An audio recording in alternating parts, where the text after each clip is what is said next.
Maswerteng tanghali po mga ka-STL, narito na po ang resulta ng STL Batangas para sa araw na to, first draw, April 10, 2025, araw ng Huwebes.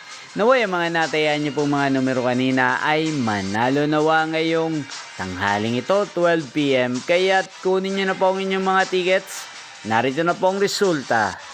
Ang mga numerong nanalo sa STL Batangas ngayong tanghaling ito, April 10, 2025, 12 PM. First draw result, 38 at 39 in exact order.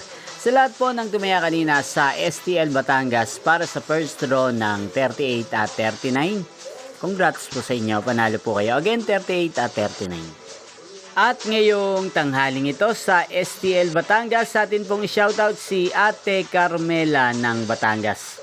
Shoutout po sa inyo Ate Carmela, sana po ay manalo din ng mga numerong tinatayaan nyo sa STL Batangas at sana'y nasa mabuti po kayong kalagayan. Shoutout din po sa lahat po ng mga taga Batangas dyan. Inyo pong napanood ang resulta ng STL Batangas sa channel na to, Roderick Hernandez TV. Magkita-kita pong muli tayo mamayang 4:30 PM para sa second draw result ng STL Batangas.